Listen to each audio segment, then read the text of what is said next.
Chesham High Road, and we've just been watching the leaders' debates.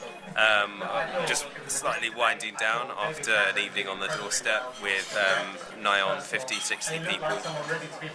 God, what do we think? Historic moment, certainly. I'd be really interested to know how many people watched the whole thing. In a funny way, I thought it was quite gripping, but I'm probably not really the best person to ask because I'm living and breathing this general election at the moment. My assessment, I thought Gordon Brown did very well.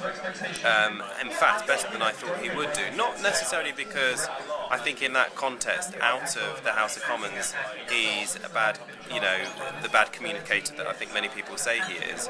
But just because, I think anybody in front of 10 million, 11 million people they were predicting would be watching this would be thoroughly nervous. But I thought he came across as very relaxed. He can sometimes get a bit angry. He's a passionate man.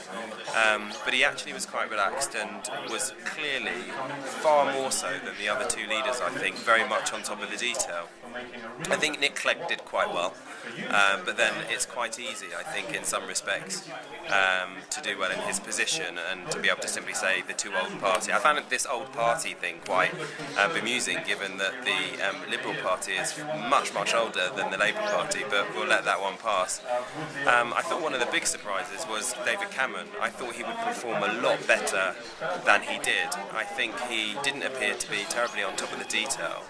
I don't think he looked particularly prime ministerial, but this is of course one of 3 debates, and so we've got 2 more to go, one on foreign policy and another on the economy, so we'll see what everyone else thinks of that.